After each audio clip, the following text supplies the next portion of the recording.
Bismillahirrahmanirrahim. Assalamualaikum warahmatullahi wabarakatuh. Alhamdulillahirabbil alamin wassalatu wassalamu ala asyrafil anbiya wa mursalin wa ala alihi washabbihi ajmain amma ba'd.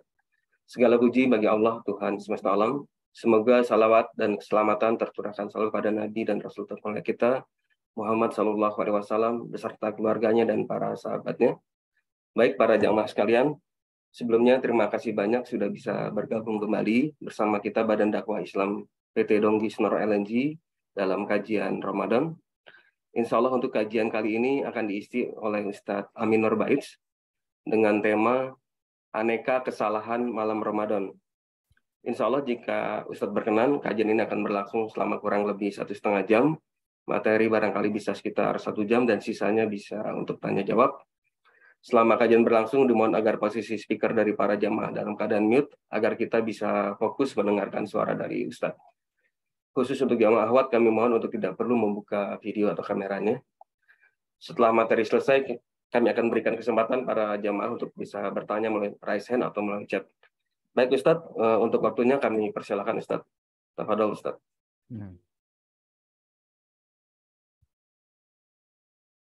Assalamualaikum warahmatullahi wabarakatuh. Waalaikumsalam warahmatullahi wabarakatuh. Alhamdulillahi rabbil alamin. Wassalatu wassalamu ala asyrafil mursalin. Nabiyina wa maulana Muhammadin wa ala alihi wa sahbihi ajma'in. Wa ashhadu an la ilaha illallah wahdahu la syarikalah. Wa ashhadu anna Muhammadan abduhu wa rasuluh. Sallallahu alaihi wa ala alihi wa sahbihi wa man tabi'ahum bi ihsanin ila yaumiddin. Alhamdulillah, puji syukur kita haturkan kehadirat Allah Subhanahu wa Ta'ala. Di kesempatan siang hari ini, kita bisa belajar bersama dalam rangka untuk mengenali apa saja yang perlu kita perbaiki dari ibadah yang kita lakukan. Dan insya Allah di kesempatan kali ini kita akan membahas tentang beberapa daftar kesalahan di malam Ramadan.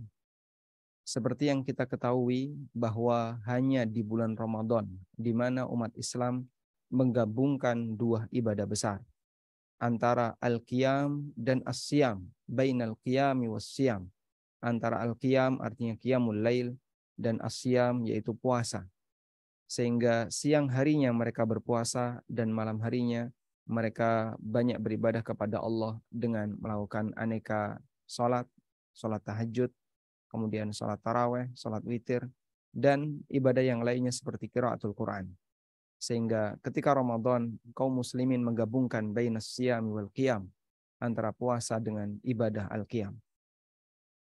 Kemudian di bulan Ramadan pula, kaum muslimin melakukan aneka ibadah yang sifatnya sosial, seperti bayar zakat fitrah, itu yang utama, dan beberapa ibadah sosial yang lainnya. Dan sebagai pelaksana ibadah yang menyadari akan arti penting dari manfaat pahala di akhirat, kita berharap kepada Allah semoga ibadah semacam ini diterima oleh Allah Subhanahu wa Ta'ala. Selanjutnya, kemarin kita telah membahas di ANB Channel bersama dengan sahabat ilmu Darmais mengangkat tema daftar kesalahan seputar puasa bagian 1, dan untuk bagian 2-nya belum kita laksanakan. Kemudian di kesempatan kali ini bersama kajian Donggi Sonoro LNG, kita mengangkat aneka kesalahan untuk al-qiyam agar materinya bisa selaras antara al-qiyam was-siyam, maka as-siyam sudah ada yang mengambil, maka untuk kesempatan kali ini kita mengangkat tema al-qiyam. Baik. Alhamdulillah, kami telah membuat daftar beberapa kesalahan yang bisa kita gunakan sebagai acuan di kesempatan kali ini. Acuan kita adalah hadis dari Abu Hurairah radhiyallahu anhu, di mana Rasulullah sallallahu alaihi wasallam bersabda, "Rubba sha'imin laisa lahu min siyamihi illal ju'." Betapa banyak orang yang berpuasa sementara dia tidak mendapatkan pahala dari puasanya selain rasa lapar. Dia tidak mendapatkan apapun dari puasanya selain rasa lapar. Wa rubba qa'imin laisa lahu min qiyamihi illa sahar. Dan betapa banyak orang yang melakukan qiyamul lail sementara yang dia dapatkan hanyalah as-sahar, hanyalah bergadang, hanya capek ngantuk karena ibadahnya di malam hari tidak berkualitas. Sehingga kita perlu memperbaiki dua jenis ibadah di bulan Ramadan ini. Memperbaiki siam dan memperbaiki qiyam. Apabila kita bisa melaksanakan siam dan qiyam dengan sempurna, dengan maksimal, maka faqad nala al-fawzul kabir. Maka orang mendapatkan keberuntungan yang sangat besar. Selanjutnya kita akan melihat apa saja kesalahan yang terjadi di kalangan kaum muslimin berkaitan dengan malam bulan Ramadan. Yang pertama adalah tarku sholati tarawih ma'al imam. Dia tidak melaksanakan sholat tarawih bersama imam. Dan ini menyia-nyiakan kesempatan yang luar biasa. Karena sholat tarawih adalah al-qiyam fi Ramadan. Sholat tarawih adalah al-qiyam fi Ramadan. Dan qiyam fi Ramadan dimotivasi oleh Nabi SAW dalam hadis dari Abu Hurairah radhiyallahu anhu. Beliau mengatakan anna Rasulullah SAW qala, bahwa Rasulullah SAW bersabda, man qama Ramadana imanan wahtisaban ghufira lahu ma taqaddama min dhanbi. Barang siapa yang melakukan qiyam Ramadan didasari karena iman dan didasari karena ihtisab, ghufira lahu ma taqaddama min dhanbi, maka akan diampuni dosa-dosanya yang telah lewat. Dalam bulan Ramadan seperti ini Nabi SAW memberikan motivasi. Di sebagian hadis redaksinya man qama Ramadana. Hadis yang lain redaksinya man shama Ramadana imanan wahtisaban. Ada yang man qama Ramadan dan ada yang man shama Ramadan. Qiyam dan siam. Dan dua-duanya muttafaq alaih. Dua-duanya riwayat Bukhari Muslim. Sebagian riwayat menyebutkan man qama Ramadana. Sebagian riwayat menyebutkan man shama Ramadana. Barang siapa yang qiyam Ramadan dan barang siapa yang siam Ramadan didasari karena iman dan ihtisab. Apa yang dimaksud dengan makna qiyam Ramadan didasari karena iman? Yang dimaksud siam Ramadan atau qiyam Ramadan didasari karena iman. Qiyam Ramadan karena iman. Maknanya adalah karena keyakinan bahwa itu perintah Allah. Karena keyakinan bahwasanya itu adalah perintah Allah. Barang siapa yang melakukan qiyam Ramadan karena keyakinan itu perintah Allah, maka diampuni dosanya. Demikian pula siam. Man shama Ramadan. Barang siapa yang siam Ramadan karena iman. Maknanya adalah karena keyakinan bahwasanya itu perintah Allah Subhanahu wa taala. Sehingga hadis ini menunjukkan pentingnya menanamkan prinsip atau pemahaman bahwa kita menjalankan puasa dan kita melakukan qiyamul lail karena itu adalah perintah Allah. Wahtisaban, dan dilakukan ihtisab. Apa yang dimaksud dengan ihtisab?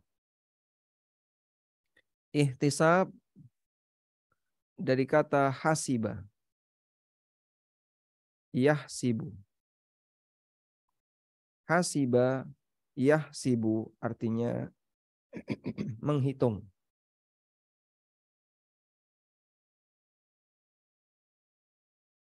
Ihtisab artinya dengan penuh perhitungan.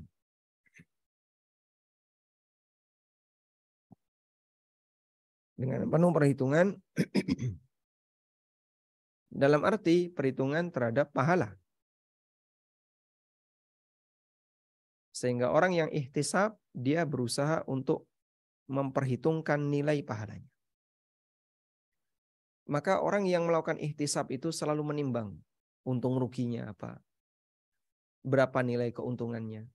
Ibarat ketika Anda merencanakan sebuah proyek, itu sampai yang kecil-kecil dihitung.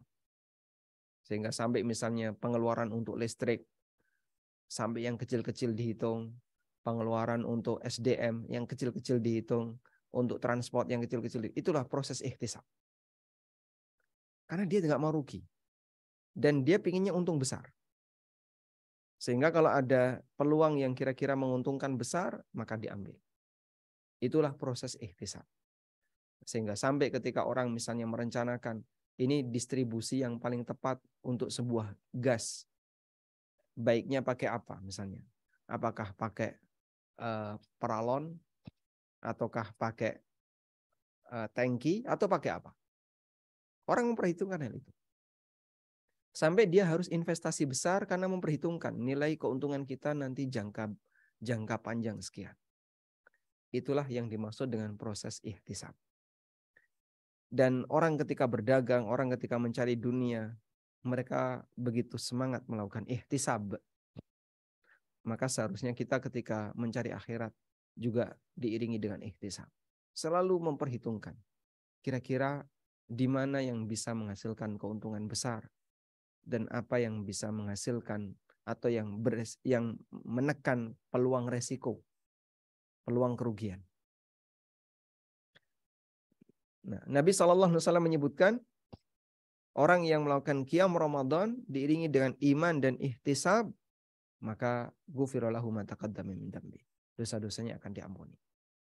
Sehingga orang yang ihtisab ketika qiyam Ramadan, dia tidak akan meninggalkan qiyam. Akan berusaha untuk menjaganya. Jangan sampai terlambat, jangan sampai kehilangan. Orang yang ihtisab ketika qiyam, dia tidak akan emosi dan grundel ketika imamnya terlalu lama dalam sholat. Orang yang ihtisab ketika qiyam, dia tidak akan misalnya merasa nggak nyaman ketika taraweh gara-gara imamnya bacaannya fals, nggak enak didengar. Sebab kita sholat bukan untuk menikmati suara imam, tapi kita sholat dalam rangka untuk beribadah kepada Allah Subhanahu wa Ta'ala. Mau imamnya bacaannya bagus, mau imamnya bacaannya biasa saja, kita tetap akan menjaga sholat qiyamul Ramadan. Ya, meskipun bagi sebagian orang suara yang merdu itu membuat jadi semakin betah ketika melaksanakan tarawih. Tapi itu bukan tujuan utama. Tujuan utama adalah dapat pahalanya. Sehingga mau imamnya, Masya Allah, bacaannya kurang enak didengar. Dan itu pun 1 juz. Sehingga harus nunggu lama dan tidak bisa menikmati. Karena suaranya termasuk kenikmatan. Tapi kita bersabar. Dan yang kita cari adalah pahalanya. Itulah ihtisab. Sehingga dengan pengaruh ihtisab, seorang hamba ketika beribadah akan menjaga untuk mendapatkan keuntungan yang besar. Selanjutnya, ghufira lahu ma taqaddama min dzambih, maka akan diampuni dosa-dosanya yang telah lewat. Sehingga mungkin di luar Ramadan kita sering alpa ya pada waktu qiyam. Kadang malam hari sampai nggak sholat witir. Bahkan kadang sholat isyaknya aja hampir keteteran. Tapi ketika Ramadan jangan sampai itu terjadi. Selanjutnya, yang berikutnya adalah yansarifu min sholati tarawih, dia meninggalkan sholat tarawih sebelum imam selesai. Sehingga dia ikut jamaah, tapi imam belum selesai, dia sudah pergi. Disebutkan dalam hadis dari Abu Dzar Al-Ghifari. Beliau menceritakan bagaimana tarawih di zaman Nabi SAW. Kata Abu Dzar, di penggalan cerita beliau, falamma kanatil khamisah, hingga masuk malam yang kelima, qama bina, beliau pun ngimami kami, hatta dhahaba nahwun min syatril lail, sampai setengah malam. Nabi SAW ngimami kami sampai pertengahan malam. Qulna, maka kami sampaikan, ya Rasulullah, lau nafaltana qiyam hadhil lailah. Ya Rasulullah, bagaimana kalau kita sholat tahajud sampai selesai malam? Kita habiskan saja setengah malam ini. Beliau selesai di pertengahan malam, itu sahabat minta, bagaimana kalau sisanya kita habiskan sekalian? Masya Allah ya. Itu tidak ada di zaman sekarang. Andai kan ada orang yang jadi imam salat tarawih sampai masuk tengah malam, yang keluar komentar. Imamnya kelamaan, apa nggak kenal dia kalau kita punya hajat, punya kebutuhan. Jadi imam jangan terlalu lama. Perhatikan makmumnya juga punya kebutuhan dan seterusnya. Padahal sholat tarawih itu sunnah. Dan sholat sunnah itu imam punya hak untuk panjang. Karena makmum punya hak untuk meninggalkan jamaah tanpa harus ikut sampai selesai. Sehingga perhatikan di sini. Imam sholat wajib ini tidak boleh terlalu panjang. Dilarang terlalu panjang. Kenapa? Karena sholat wajib itu makmum nggak punya pilihan. Mau tidak mau harus ikut sampai selesai. Sehingga ketika Mu'adz bin Jabal radhiyallahu anhu, beliau ngimami sholat isya kepanjangan karena membaca surat Al-Baqarah, maka dikatakan oleh Nabi SAW, afattanun anta ya Mu'adz. Apa kamu mau bikin geger wahai Mu'adz? Karena terlalu panjang. Baik, sementara untuk imam sholat sunnah, maka bebas. Bebas panjang. Tapi Pak, nanti makmum kan, gimana makmumnya? Lah makmum kan punya kebebasan. Mau ikut silahkan, nggak ikut silahkan. Sehingga nggak usah protes ketika imamnya panjang. Karena ketika sudah tahu imam ini panjang dan ini sholat sunnah, kamu mau ikut silahkan, nggak ikut silahkan. Karena itu dulu ketika Nabi SAW ngimami sholat sunnah, beliau panjangkan. Dan sahabat yang ikut, ya kalau misalnya mereka punya hajat, ya terserah. Mereka bisa meninggalkan sholat sunnah itu. Sebab sholat sunnah bisa dibatalkan bagi mereka yang, atau bisa tidak ikut bagi mereka yang punya kepentingan. Baik. Karena di sini ya, karena makmum punya pilihan. Makmum punya pilihan. Dalam arti mau ikut silahkan, tidak ikut silahkan. Sehingga ketika Nabi SAW qiyamul lail sampai setengah malam, maka sahabat mengatakan, lau nafaltana qiyama hadhil laila. Ya Rasulullah, bagaimana kalau kita habiskan sisa malam ini? Qala, kemudian Nabi SAW bersabda, innar rajula idza shalla ma'al imami hatta yansarifa husiba lahu qiyamul laila. Apabila seseorang ikut sholat bersama imam sampai selesai, maka dicatat untuknya pahala semalam suntuk. Masya Allah. Sehingga meskipun Anda bisa jadi tidak ikut atau tidak sholat semalam suntuk, tapi ikut bersama imam sampai selesai, dicatat seperti orang yang melakukan qiyam semalam suntuk. Hadis riwayat Ahlus Sunan. Baik. Lalu muncul kasus.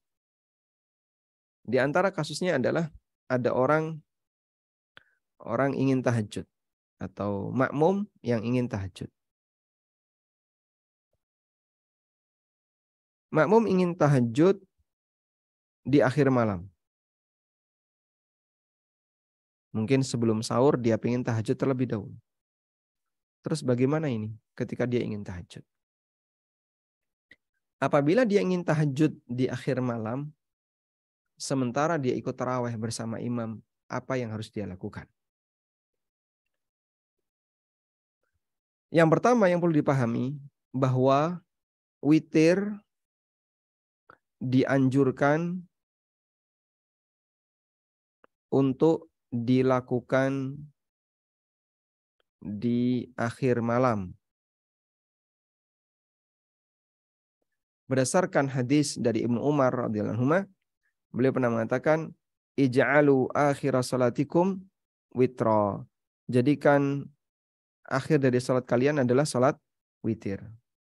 Ij'alu akhir salatikum witra. Jadikan akhir dari salat kalian adalah salat witir. Lianna Nabi sallallahu alaihi wasallam kana ya'muru dzalik. Hadisnya riwayat Bukhari ya. Dari Ibnu Umar, Rasulullah SAW bersabda, "Ija'alu akhir salatikum bil-laili witra." Jadikan salat kalian di malam hari itu salat witir. Jadikan salat terakhir kalian di malam hari adalah salat witir. Rawahul Bukhari, hadis riwayat Bukhari. Baik. Ini catatan yang pertama. Yang kedua, boleh salat sunnah setelah witir. Boleh salat sunnah di malam hari setelah witir. Berdasarkan riwayat dari Talak bin Ali. Coba kita dari hadisnya.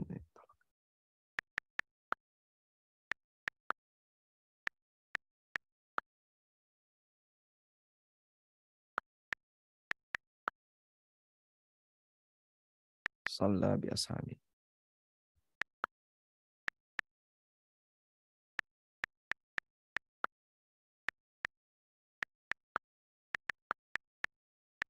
Nah,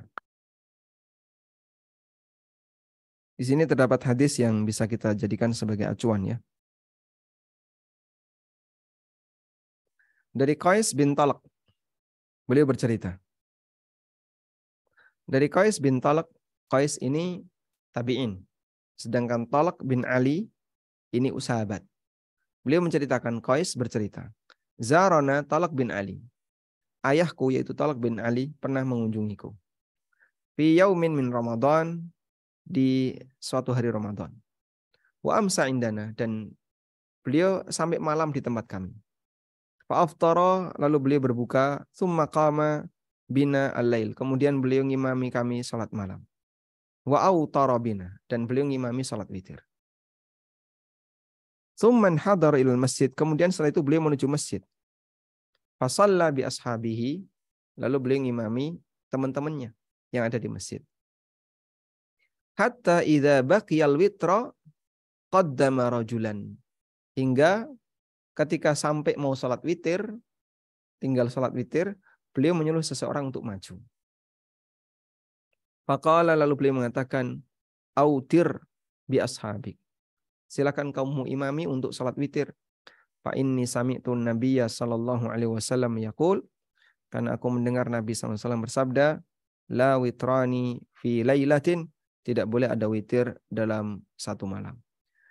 Sehingga kita bisa lihat di sini ya, sahabat Talak bin Ali itu sudah witir. Lalu beliau sholat tahajud lagi, atau beliau sholat bersama teman-temannya yang lain di masjid. Sehingga ini di tempat yang berbeda. Beliau witir di dekat anaknya, di tempat yang dekat dengan anaknya, lalu beliau ke masjid dan beliau sholat lagi. Maka ini menunjukkan bahwasanya boleh sholat sunnah di malam hari setelah witir. Yang ketiga, tidak boleh ada dua witir dalam semalam. Tidak boleh ada dua witir dalam semalam. Berdasarkan hadis yang tadi juga beliau sampaikan dari Talak bin Ali, la witrani fi lailatin. Tidak boleh ada witir dalam semalam. Baik. Kemudian yang keempat, dianjurkan ikut imam salat tarawih sampai selesai. Dianjurkan ikut imam salat tarawih sampai selesai. Baik. Sekarang ini berdasarkan hadis yang tadi kita baca, inna rajula idza qama ma'al imami hatta yansarifa husiba lahu qiyamul laila. Seseorang ketika ikut imam salat tarawih sampai selesai, maka dicatat untuknya pahala semalam suntuk. Nah, sekarang dari 4 catatan ini, terus bagaimana pelaksanaan yang tepat? Dari 4 catatan ini bagaimana pelaksanaan yang tepat? Pelaksanaan yang tepat.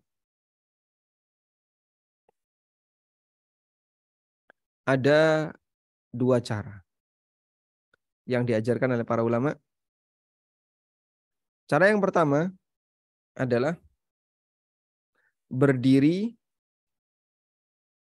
saat imam witir. Berdiri saat imam witir, saat imam salam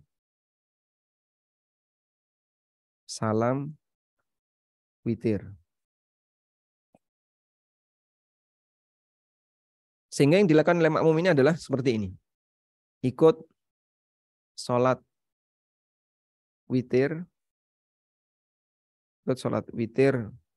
bersama imam.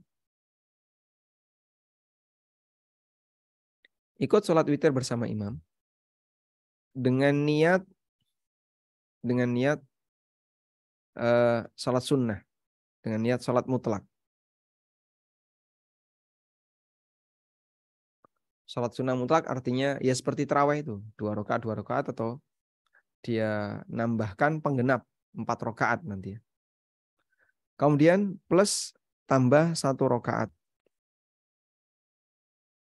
penggenap. Plus 1 rakaat penggenap ketika imam salam. Ya, jadinya kan 3 rakaat plus 1 rakaat baru salam. Ini bersama imam. Yang ini nambahi sendiri. Baru setelah itu dia salam. Nah, jadinya kan dia belum witir. Sehingga dengan ini makmum belum witir. Belum witir di awal malam. Nah, nanti ketika tahajud dia mau nambahkan berapapun silahkan. Kemudian nanti dia bisa witir di akhir malam. Baik, ini solusi yang pertama. Dan ini berdasarkan keterangan Ibnu Qudamah dalam Al-Kafi.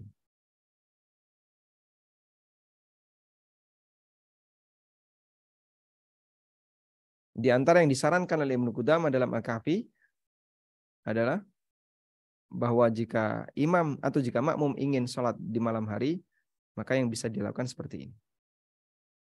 Yang kedua, ikut witir sampai selesai. Atau ikut salam witir bersama imam.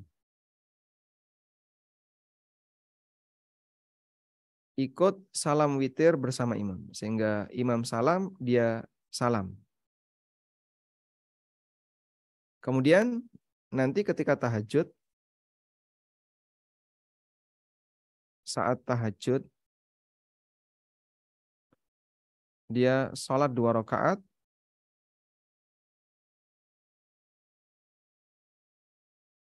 sesuai yang mampu dia lakukan, tanpa witir lagi.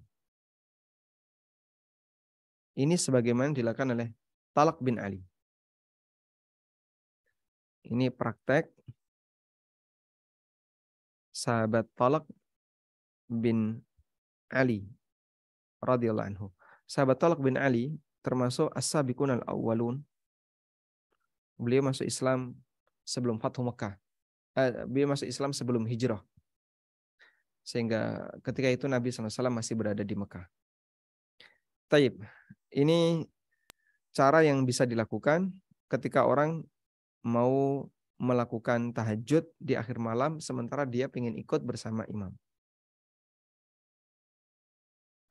Selanjutnya, berikutnya, yang ketiga, di antara kesalahan ketika malam Ramadan adalah at-tabarruj min ba'din nisa. Wanita yang dandan menor, yang tabarruj, praktek pamer aurat dan pamer apalagi aneka keindahan badannya. Inda khurujiya li salati tarawih, ketika dia menuju salat tarawih.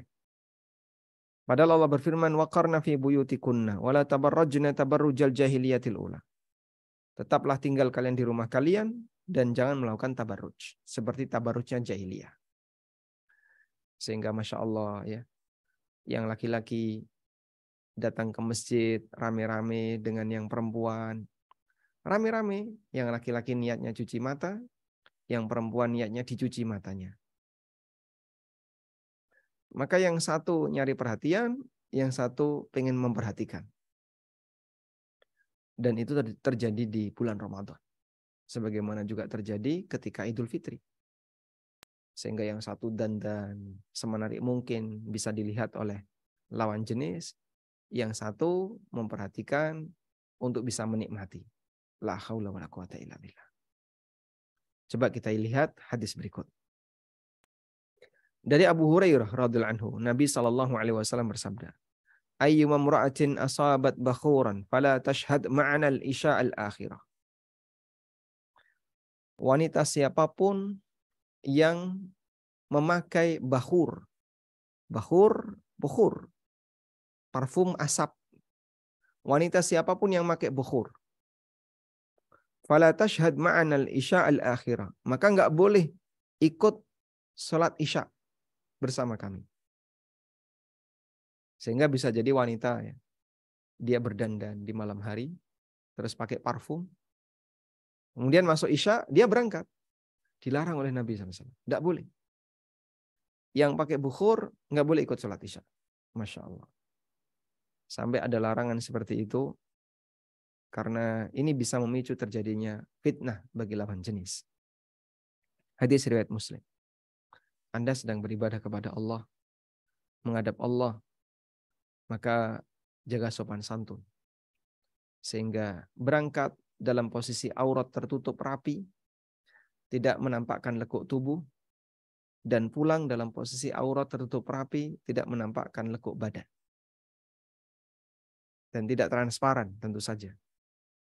Karena Anda menghadap Rabbul Izzah, maka bersikaplah yang sopan ketika berangkat dan ketika pulang. Berikutnya yang keempat adalah as-sahar fi layali Ramadan, bergadang di malam Ramadan hanya untuk main-main, al-malaib wal malahi, main-main, atau at-tajawul, jalan-jalan fi syawari, ya, jalan-jalan di jalan-jalan raya, atau duduk-duduk di pinggir jalan. Atau termasuk juga habis waktunya untuk nge-game malam hari. Dan saya pernah dapat cerita ya, salah satu mahasiswa, namun sekarang alhamdulillah beliau sudah tobat. Kalau sudah masuk Ramadan itu Masya Allah, nyewa PS sebulan. Atau dulu pakai game apa begitu. Pokoknya disewa dia, mungkin belum ada PS dulu. Dia nyewa itu ngedur dari mulai habis. Jadi dia sahur, terus tidur, habis sahur tidur, bangun jam 8. Nggak subuhan. Terus main PS. Tapi puasa dia. Nggak makan, nggak minum. Nggak ngerokok. Main PS sampai jam 2 atau jam 3. Terus tidur. Habis itu mendekati maghrib, bangun, makan. Cuman gitu aja sehari-hari dia. Masya Allah. Apa? Sampai dia melakukan seperti itu motivasinya apa? Ya, biar tidak terlalu lapar, menghilangkan biar menghilangkan perasaan nggak terlalu lapar atau kehausan. Subhanallah, orang ini membuang-buang waktunya untuk hal yang sia-sia. Orang yang puasa itu tidak nganggur, maka tidak ada istilah menghabiskan waktu ketika puasa, ngabuburit, jalan-jalan. Subhanallah, orang puasa itu nggak nganggur. Ini kesempatan terbesar. Silakan manfaatkan untuk mencari pahala sebanyak-banyaknya. Anda tidak nganggur. Maka jangan sengaja untuk nganggur. Cari kesibukan. Terus ngapain Pak? Kita kan lapar, kita haus. Tahu semua orang puasa kayak gitu. Apalagi panas-panas sih. Pengennya makan. Apalagi kalau orang sudah kecanduan rokok, pengennya ngerokok. Sampai buka puasa aja pakai rokok. Iya.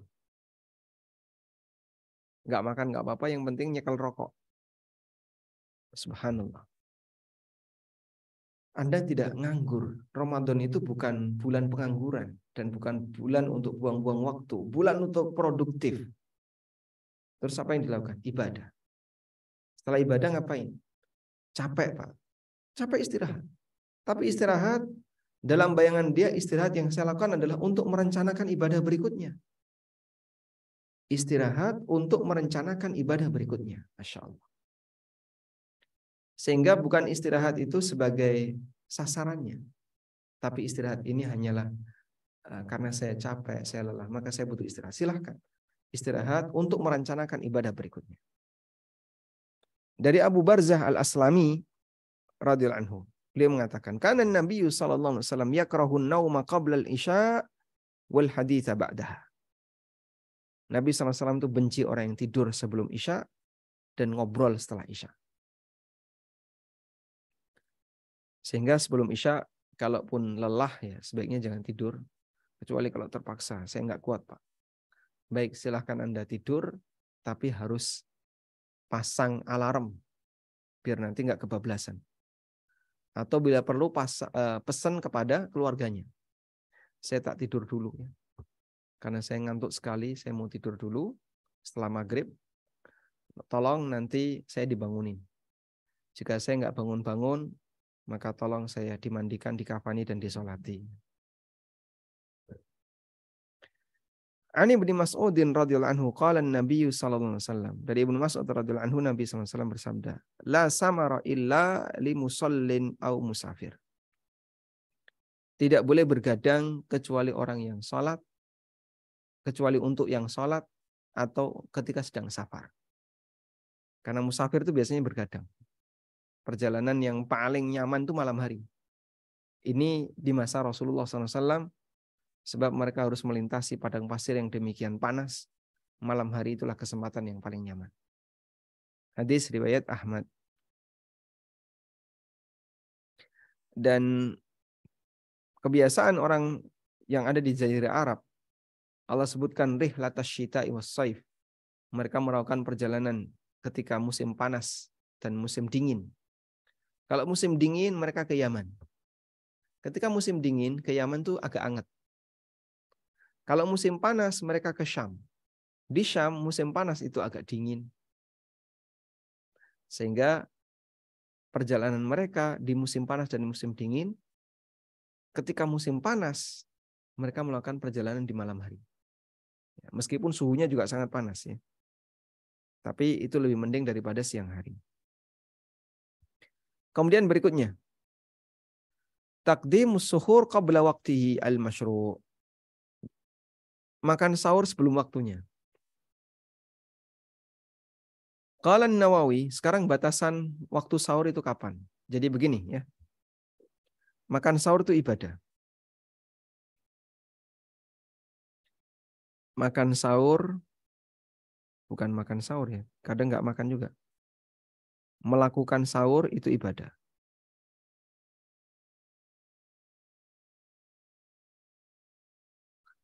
Dan Nabi SAW, kenapa kita sebut ibadah? Karena Nabi SAW banyak memerintahkan dan menganjurkan untuk sahur. Beliau SAW bersabda, tasahharu fa inna fis sahuri barakah. Lakukanlah sahur. Karena dalam sahur itu ada keberkahan. Sehingga beliau kasih motivasi agar orang melakukan sahur. Dan para ulama mengatakan sahur hukumnya dianjurkan. Yustahabbu liman arada siyam ayatasahhar. Dianjurkan bagi orang yang mau puasa untuk sahur. Dalilnya, tasahharu fa inna fis sahuri barakah. Lakukanlah sahur karena sahur itu berkah. Hadis riwayat Bukhari Muslim. Kemudian juga praktek para sahabat dari Anas bin Malik, dari Zaid bin Thabit, annahum tasahharu ma'an Nabi sallallahu alaihi wasallam. Mereka melakukan sahur bersama Nabi sallallahu alaihi wasallam. Dan ijma' para ulama mengatakan sahur itu dianjurkan. Ibnul Munzir menyebutkan wa ajma'u anna ala anna suhur mandubun ilai. Ulama sepakat bahwa sahur itu dianjurkan.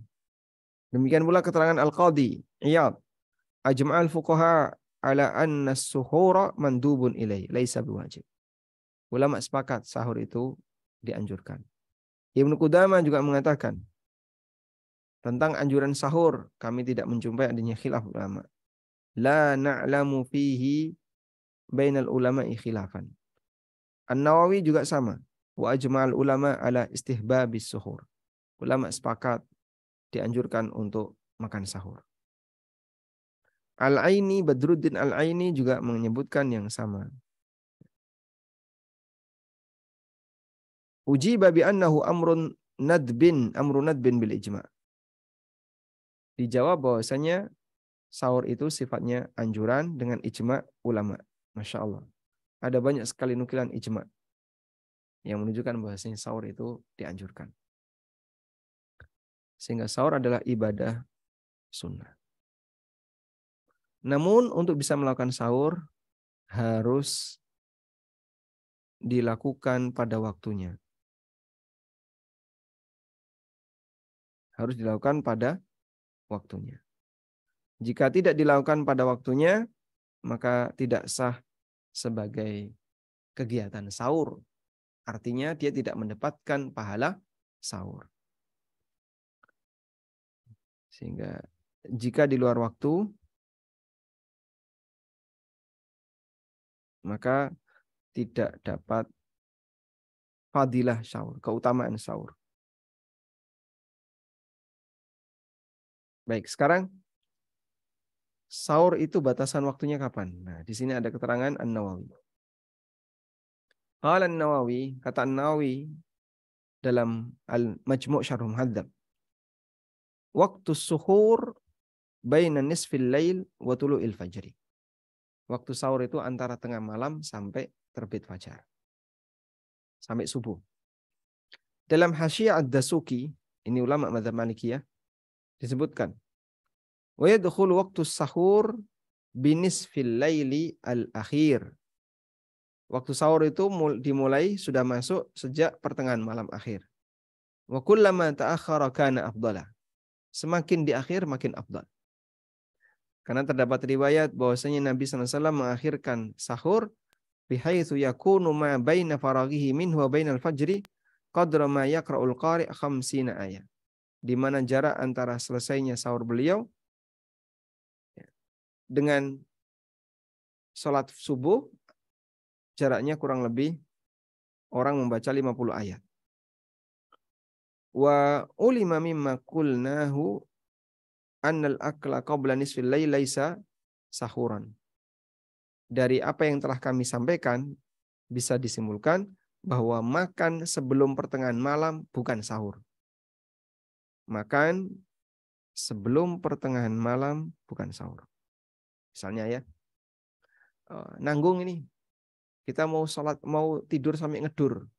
Tidur ngedur, artinya nggak bangun-bangun. Udah jam 11. Nanti jangan-jangan saya nggak bisa bangun. Ini penyakitnya mahasiswa yang masih jomblo ya. Nggak ada yang bangunin. Jadi saat dia merasa khawatir nanti nggak bisa bangun sampai subuh, akhirnya jam 11 dia makan. Makan sebanyak-banyaknya, minum sebanyak-banyaknya, udah tidur. Jam 6 baru bangun. Nah kan sudah nggak bisa sahur Pak. Iya, tapi dia sudah makan banyak, sehingga menurut dia ini sudah sebagai pengganti sahur. Baik.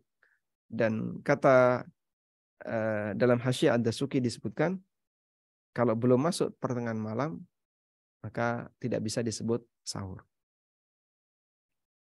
Selanjutnya, adamun niyati fil laila. Tidak memiliki niat puasa di waktu malam.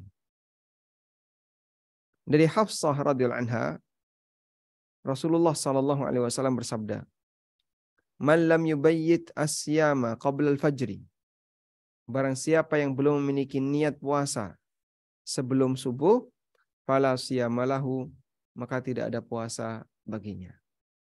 Sehingga orang yang mau puasa, yang wajib, dia wajib punya niat sebelum subuh.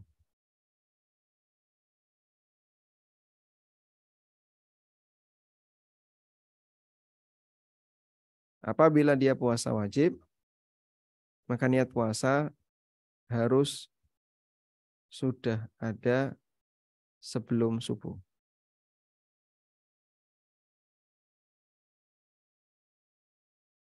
Sehingga kalau ada orang yang ragu malam hari, besok puasa nggak? Puasa nggak ya? Puasa nggak ya? Puasa nggak? Puasa nggak? Puasa nggak? Sampai subuh itu belum menentukan. Berarti dia belum punya niat. Misalnya ada orang mau safar. Kita mau berangkat safar. Jam berapa berangkat? Jam 4. Jam 4 berangkat. Malam dia sholat taraweh jam 4 berangkat. Belum subuh itu. Di jalan, ini kan sudah musafir dia. Dia boleh nggak puasa? Musafir ini boleh tidak puasa. Nah jam 4, adzan jam setengah 5. Setengah jam itu dia ragu. Puasa nggak ya? Puasa nggak ya? Ragu. Dalam rentang setengah jam yang dia ragu itu, kalau sampai subuh masih ragu, maka tidak puasa. Dan musafir kan boleh tidak puasa. Sehingga harus ada sebelum subuh. Berbeda dengan puasa sunnah. Ini harus sudah ada sebelum zuhur. Jadi niatnya boleh di waktu duha. Tapi harus sudah ada sebelum zuhur. Baik. Nah, Ramadan karena puasa wajib, maka harus ada sebelum subuh. Demikian pula qadha. Ibu-ibu yang mau mengqadha puasa atau bapak-bapak yang qadha puasa di malam hari kok ragu. Besok qadha enggak ya?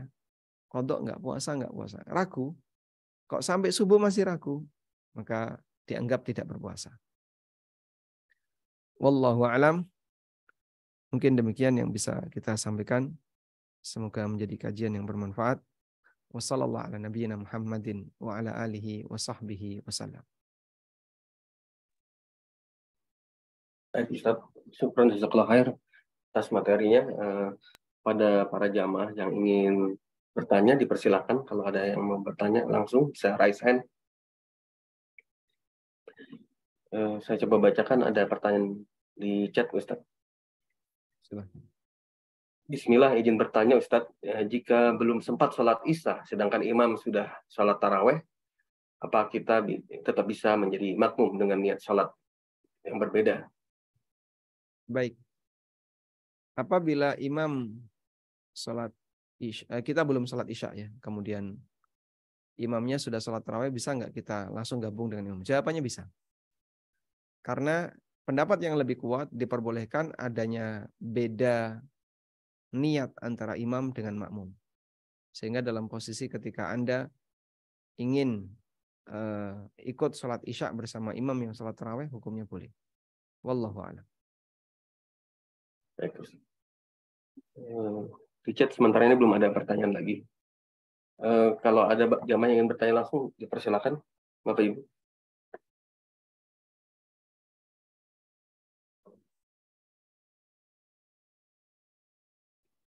Ada pertanyaan di chat lagi, Ustaz. Bismillah, izin bertanya untuk sholat tarawih.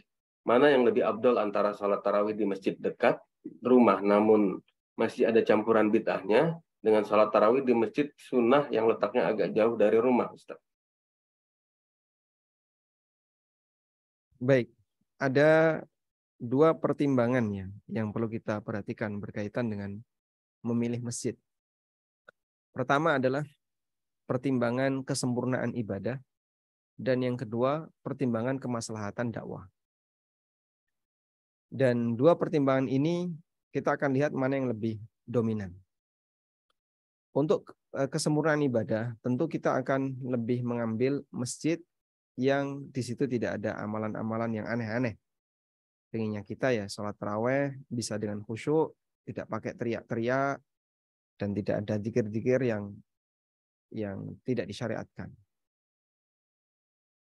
Apalagi ketika imamnya bisa sholat dengan khusyuk karena panjang dan nyaman untuk didengar misalnya, atau bacaannya lebih sesuai tajwid. Sementara di masjid dekat bacaannya cepat, sholatnya cepat, dan kadang kita tidak bisa menikmati sholat dengan maksimal. Kalau kita memperhatikan kemaslahatan sholat, ya tentu di masjid yang bagus tadi, di masjid yang pertama lebih diutamakan. Tapi ada pertimbangan yang kedua, yaitu kemaslahatan dakwah. Kira-kira Anda ketika berangkat ke masjid yang jauh tadi, ada nggak potensi nggak baik di masyarakat? Misalnya nanti dianggap aliran baru, atau dianggap tidak menghargai imam, atau bahkan mendapatkan ancaman.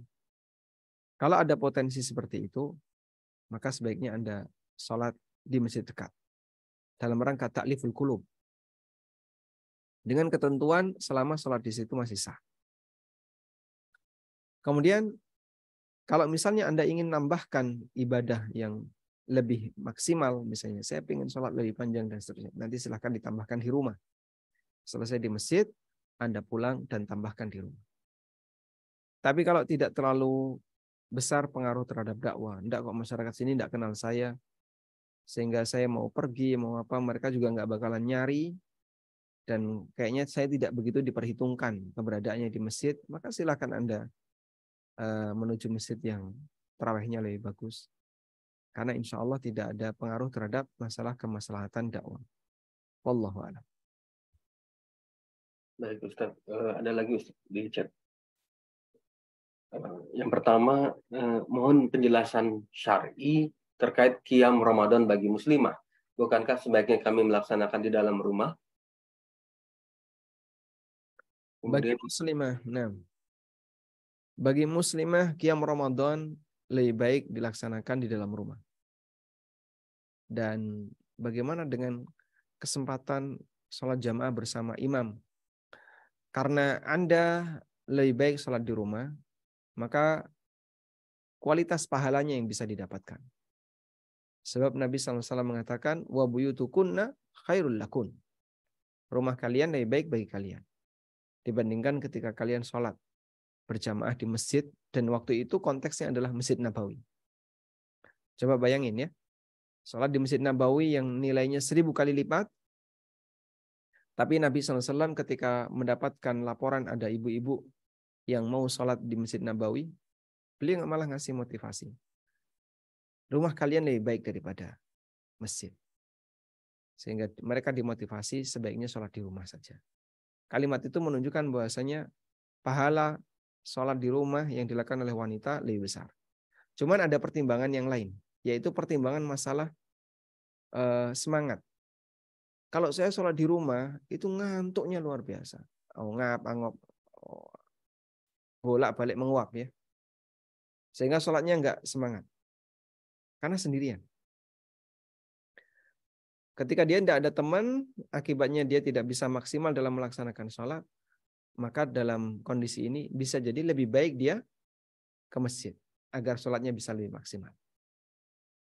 Tapi kalau di rumah, saya di rumah bahkan bisa lebih khusyuk daripada di masjid. Di masjid imamnya cepat, sudah gitu bacaannya cepat, gerakannya cepat, sampai kita ke pondal-pondal, ketinggalan, imamnya sudah sujud, kita rukuk saja belum berdiri sempurna karena terlalu cepat. Maka dalam posisi ini sholat di rumah lebih afdol. Bisa jadi karena dia melakukan yang lebih sempurna dari sisi tata caranya. Wallahu a'lam. yang berikutnya Ustaz, bagaimana hukumnya jika imam yang ada kurang baik bacaannya secara tajwid maupun secara ilmu agama, sedangkan di lingkungan tersebut tidak ada sosok ulama yang memiliki pemahaman agama yang baik? Bagaimana nasib jamaah yang sudah terlanjur sholat berjamaah di masjid atau di musola tersebut? Imam, beliau punya pemahaman agama tapi tajwidnya kurang bagus. Tajwidnya atau lagunya? Di sini tajwidnya sih. Tajwid ya. Tajwid. Kalau tajwid kan berarti bisa mempengaruhi arti. Kalau sebatas lagu, tajwidnya benar, tapi lagunya kurang enak didengar. Ya kalau masalah lagu, ini pertimbangan yang kesekian. Yang penting adalah tajwid. Wallahu alam, intinya jika kesalahan, jadi kesalahan bacaan Al-Quran itu disebut dengan lahan.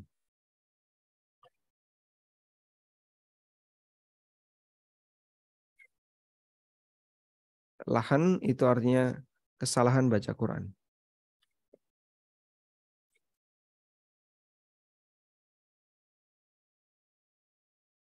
Kesalahan baca Quran itu ada dua. Ada lahnun jali, ini lahan yang mengubah makna.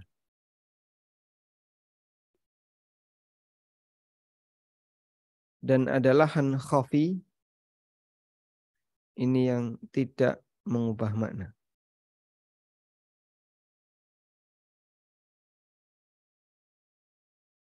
Untuk lahnun khafi ini ditoleransi, boleh. Saya sebut boleh, mungkin lebih tepatnya ditoleransi. Artinya ya dimaklumi, tidak jadi masalah. Tapi untuk lahnun jali ini jika yang gagal adalah Al-Fatihah, jika gagalnya ada di Al-Fatihah, Al-Fatihahnya boleh potong, Pak, maka sholat makmum batal. Sholat makmum yang bisa baca Fatihah batal. Sholat makmum yang bisa baca Fatihah dengan lebih bagus, sholatnya batal. Dan harus diulang. Karena lahannya ada di Al-Fatihah yang merupakan rukun sholat. Wallahu a'lam. Nah, saya tidak tahu ukuran tajwidnya nggak karuan itu seperti apa. Nanti Anda bisa konsultasikan ke ustadz yang ada di sekitar situ untuk melihat kira-kira imamnya ini masuk lahnan jali atau lahnan khafi. Wallahu a'lam. Ya. Yang ketiga, berikutnya Ustaz, bagaimana jika wanita yang baru selesai haidnya pada malam hari, sehingga yang bersangkutan melaksanakan sahur dahulu tetapi dalam keadaan tidak suci, baru kemudian mandi wajib menjelang subuh karena mungkin kedinginan jika harus mandi sebelum sahur. Itu bagaimana hukumnya Ustaz?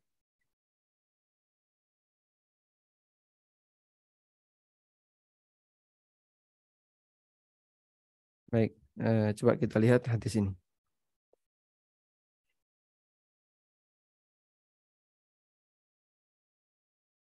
Ada sebuah hadis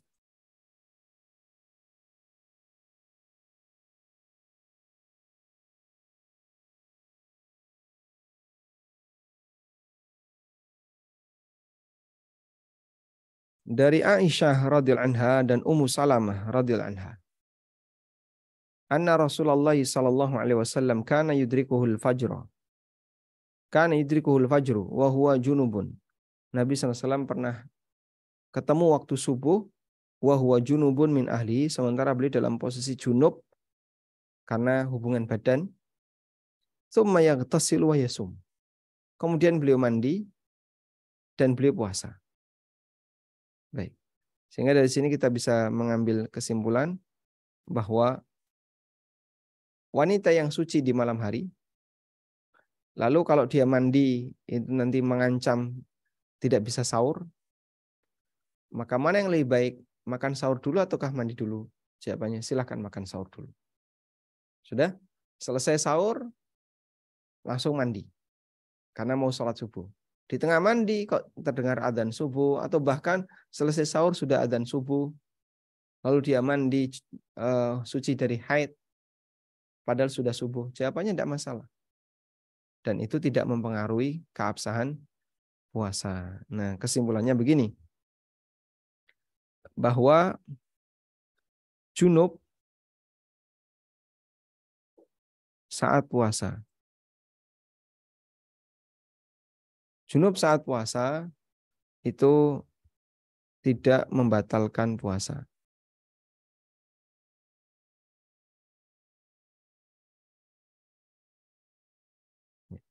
Kecuali jika sebentar. Gini. Junub ketika puasa, ada yang tidak disengaja,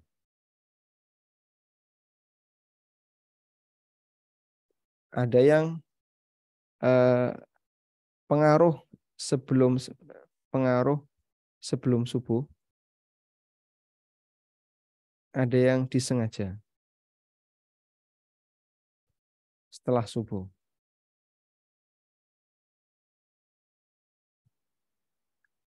Junub saat puasa yang tidak disengaja, maka tidak membatalkan puasa dan bisa langsung mandi. Contohnya apa? Mimpi basah di tengah Ramadan. Ada orang tidur siang hari, terus dia mimpi basah. Terus gimana ini saya mimpi basah? Ya sudah, tinggal kamu mandi aja. Kalau mau sholat asar, mandi. Dan dia tidak berdosa dan puasanya tidak batal. Karena dia tidak sengaja. Yang kedua, pengaruh sebelum subuh. Misalnya suci haid sebelum subuh. Atau hubungan badan sebelum subuh. Ini tidak membatalkan puasa. Yang ketiga, disengaja setelah subuh. Misalnya onani. Ini batal puasa.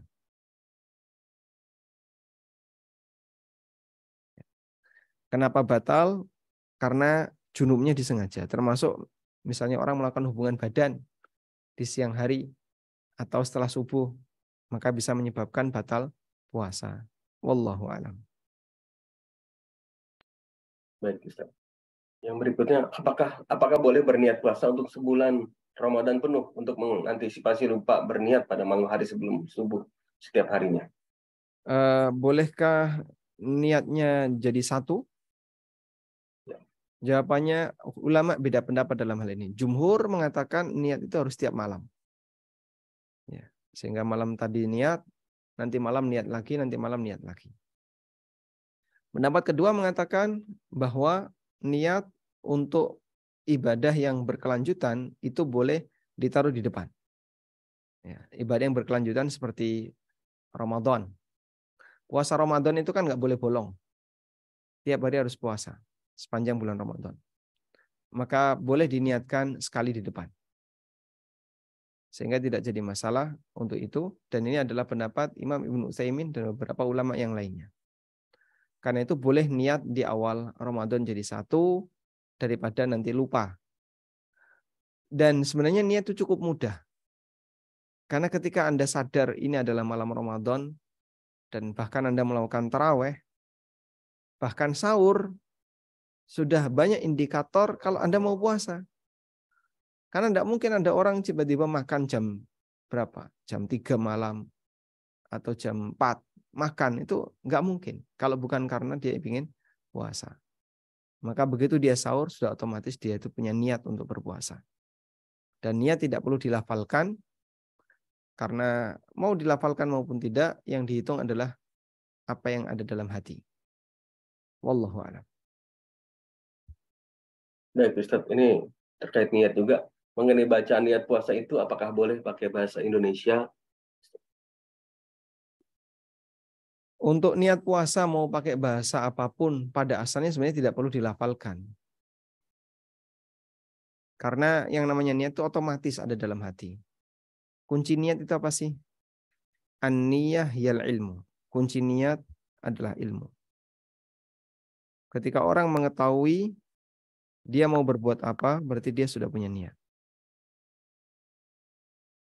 Niat itu berasal dari kata Arab al-qasdu.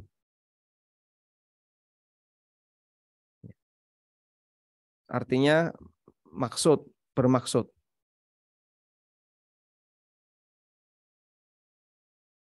Baik. Sehingga makna dari niat adalah ini. Punya keinginan, bermaksud untuk melakukan hal tertentu.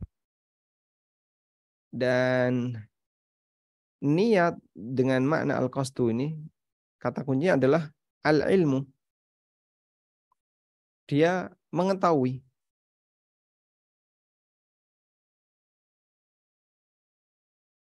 Bapak mau kemana? Mau ini. Anda mau ngapain? Mau ini. Nah dia tahu.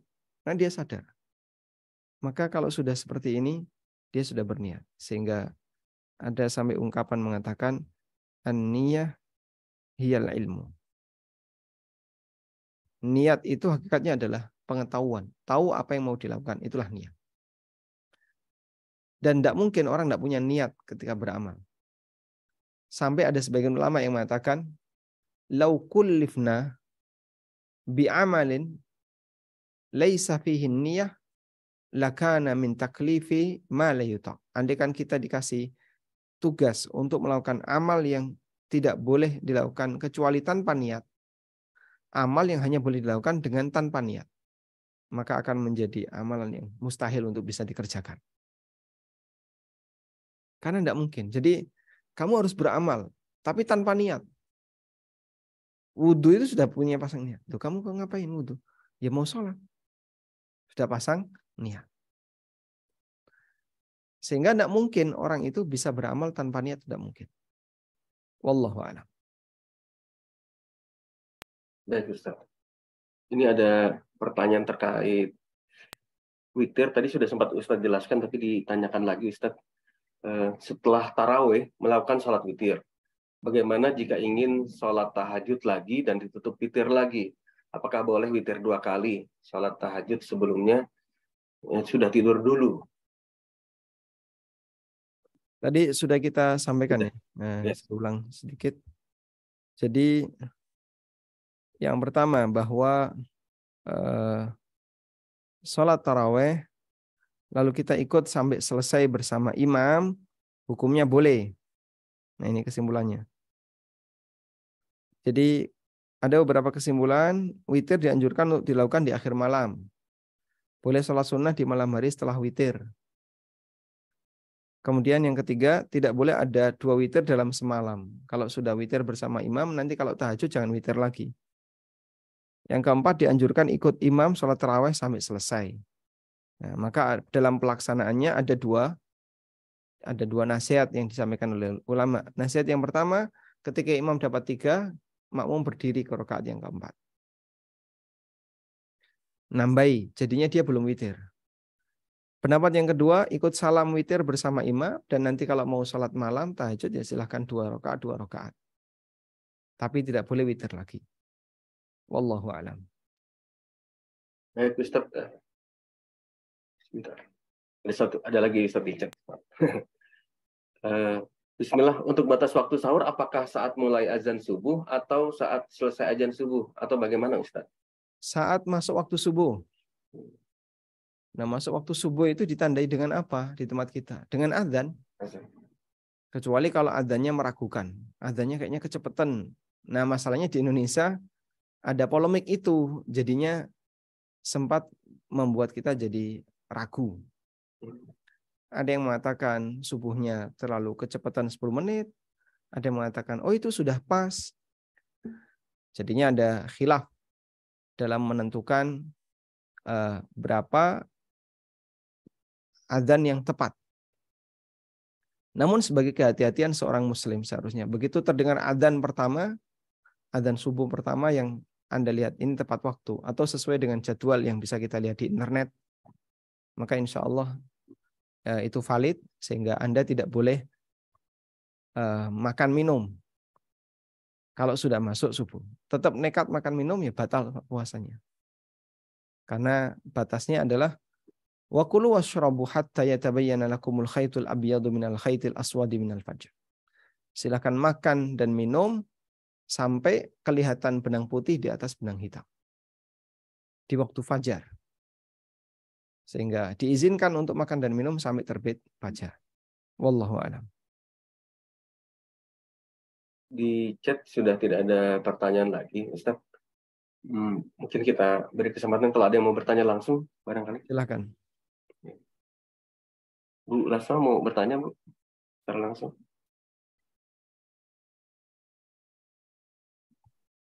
Ya Pak Ahmad. Ya, silakan. Nggak bertanya. Maaf ya suaranya begini ya. Assalamualaikum Pak Ustadz. Ini sebenarnya bukan pertanyaan ya Pak Ahmad ya. Untuk pencerahan Pak, untuk mewakili beberapa dari kita mungkin yang fakir ilmu ya Pak Ustadz. Jadi gini Pak Ustadz. Pak Ustadz sudah sampaikan bahwa misalnya kita itu misalnya yang ada mimpi di siang hari, mereka itu tidak batal puasanya gitu ya Pak Ustadz ya. Dia tinggal mandi aja dan meneruskan puasanya. Tetapi pernah mendapatkan info, bukan info ya, seperti artikel juga bahwa salah satu kita harus mandi wajib itu Pak Ustadz jika keluarnya itu disengaja atau mimpi atau hubungan husband and wife, semuanya mandi wajib. Nah, kalau dikatakan mandi wajib ini, apakah itu tidak membatalkan puasa atau bagaimana Pak Ustadz? Mungkin bisa penjelasannya lebih membuat tenang gitu. Yang nggak mengerti jadi mengerti gitu Pak Ustadz. Terima kasih Pak Ustadz. Assalamualaikum. Waalaikumsalam warahmatullahi wabarakatuh.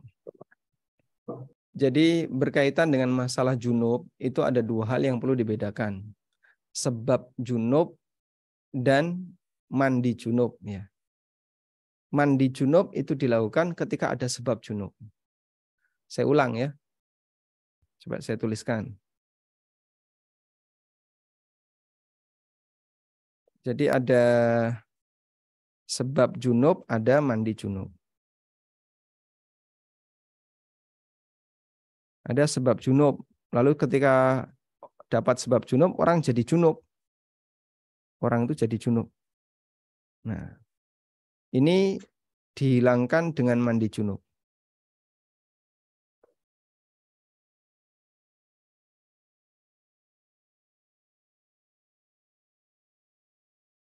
Baik. Berkaitan dengan masalah pembatal puasa, itu di sebab junubnya ini. Ini ada yang pembatal, ada yang bukan pembatal.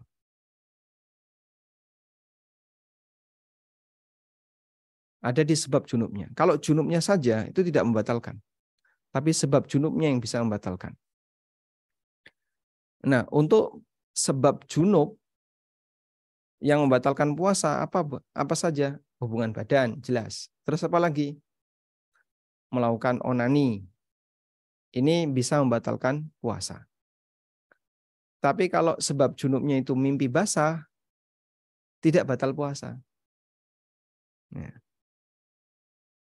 Jadi untuk sebab junub ada yang bentuknya pembatal, ada yang bukan pembatal. Pembatal tadi ya, hubungan badan, kemudian onani, ini bisa batal puasa. Yang bukan pembatal, contohnya apa? Mimpi basah. Baik, kalau junub saja itu tidak membatalkan puasa. Karena bukan syarat puasa harus suci dari hadas. Maka jika orang mengalami junub tapi sebabnya bukan pembatal, puasanya nggak batal. Tapi kalau orang mengalami junub namun sebabnya pembatal, yaitu hubungan badan atau onani, maka puasanya menjadi batal. Bisa dipahami ya? Jadi bedakan antara sebab junub dan junub. Orang jadi junub itu kan karena ada sebabnya. Tidak ada ceritanya orang tidak ada apa-apa, tiba-tiba junub itu tidak ada. Coba 1, 2, 3 jadi junub. Tidak bisa. Sebabnya apa? Tidak ada. Pokoknya langsung saya sulap jadi junub. Tidak bisa. Karena junub itu ada sebab. Nah, sebabnya itulah yang diperhitungkan apakah itu pembatal atau bukan. Nah, ketika orang sudah jadi junub, dihilangkan dengan mandi. Karena penghilang junub adalah mandi besar atau mandi junub. Wallahu a'lam. Insya Allah bisa dipahami. Ya, Ustaz. Mungkin sudah tidak ada pertanyaan lagi, Ustaz. Sudah jam 2 juga, Ustaz. Bisa ditutup. Pak Ahmad satu tuh kasihan baru masuk satu aja. Bisa dibantu itu ya. Oh, baru lihat. Dari site Mbak Dwi. Oh iya, baik. Saya coba. Izin Ustaz, saya coba bacakan satu lagi, Ustaz. Bagaimana hukumnya jika seorang pekerja kelelahan dan kepanasan di tengah-tengah bekerja, lalu menyengajakan membatalkan puasa, bukan karena sakit? Bagaimana pekerja tersebut mengganti puasanya? Apakah diganti saja atau juga perlu membayar fidyah? Mohon penjelasannya. Ketika ada orang yang kelelahan, kepanasan, sampai akhirnya dia nggak kuat, untuk berpuasa, kemudian dia batalkan, maka kewajiban dia adalah mengqadha. Apakah perlu bayar fidyah? Wallahu alam, tidak perlu bayar fidyah, tapi cukup mengqadha saja. Kecuali kalau dia sudah tidak ada kesempatan untuk membayar fidyah, kayaknya saya sudah tidak bisa karena saya sakit dan makin lama makin parah misalnya, dan tidak kuat puasa, maka diganti dengan fidyah. Tapi kalau masih ada peluang untuk kuat berpuasa, tidak boleh diganti dengan fidyah, tapi dia qadha. Namun batasnya harus sampai nggak mampu ya. Bukan karena aduh panasan, kalau sebatas panasan terus tiba-tiba minum ya tidak boleh. Tunggu dulu sampai dia nggak mampu puasa. Panasan tapi masih mampu puasa, wajib puasa. Meskipun dia dipanas-panas. Ya. Meskipun haus sekali tapi masih mampu. Ada orang yang kehausan tapi masih mampu. Saya masih ingat dulu ya. Di pondok, dia pas Ramadan, tiba-tiba diajak kerja bakti. Dan itu wajib. Kalau enggak ya dihukum. Yuk kita kerja bakti. Ya selesai kerja bakti lemes sekali. Jadi saya masih ingat tuh sampai ngelimprek badannya. Sehingga ketika wudhu itu disiram, didinginkan, sholat, habis sholat ngelimprek lagi. Enggak kuat. Sampai maghrib. Karena saking capeknya. Ya seperti ini diperbolehkan. Tapi harus bertahan. Tidak boleh membatalkan. Karena hukum asalnya puasa Ramadan tidak boleh dibatalkan. Kecuali sampai pada titik tertentu sudah nggak sanggup saya. Sudah silahkan berbuka. Nah, dan kalau sudah mengetahui seperti itu, berarti penanganannya dari awal harus sudah disiapkan. Misalnya, kamu nanti akan kerja di panas-panas. Banyak minum. Kemudian banyak makan yang bisa punya tahan lama, misalnya kurma atau madu. Seperti para jamaah yang Ramadan, umroh, pas lagi musim panas. Saya pernah itu tahun 2000 berapa itu? 2014 kalau tidak salah. Pas lagi musim panas, puasa Ramadan. Banyak yang pingsan. Jadi yang sholat di luar masjid karena nggak cukup di dalam, dia pingsan. Pas Jumatan itu banyak yang pingsan, informasi. Karena saking panasnya. Dan di Masjidil Haram kan ada termostat ya, informasi suhu. Waktu itu kita sekitar 45 atau 46 di angka itu. Dan Madinah lebih panas. Orang Arab mengalami situasi seperti itu dan mereka bertahan. Maka pada asalnya harus tetap bertahan sampai pada titik kondisi tidak mampu. Wallahu a'lam. Ustaz, ternyata masih ada satu lagi, Ustaz. Gimana? Masih boleh nggak, Ustaz? Silakan. Fidyah untuk orang sakit parah yang sudah lewat beberapa tahun, apakah harus didobel sesuai tahun yang terlewat, Ustaz? Tidak, tetap sama. Cuman dia salah dalam hal ini. Seharusnya sebelum sampai Ramadan berikutnya fidyah itu sudah dibayarkan. Baik, Ustaz. Insya Allah sudah tidak ada lagi, Ustaz.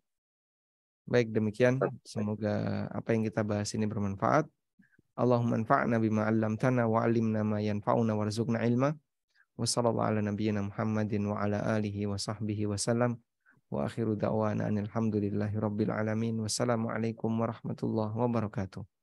Waalaikumsalam warahmatullahi wabarakatuh. Syukron Ustaz, jazakallahu khair atas materinya. Semoga bermanfaat buat kita semua. Baiklah, kita ucapkan alhamdulillahirabbil alamin. Kajian ini telah berlangsung dengan baik dan kita tutup dengan kafaratul majelis. Subhanakallahumma wa bihamdika asyhadu an la ilaha illa anta astaghfiruka wa atubu ilaik. Assalamualaikum warahmatullahi wabarakatuh.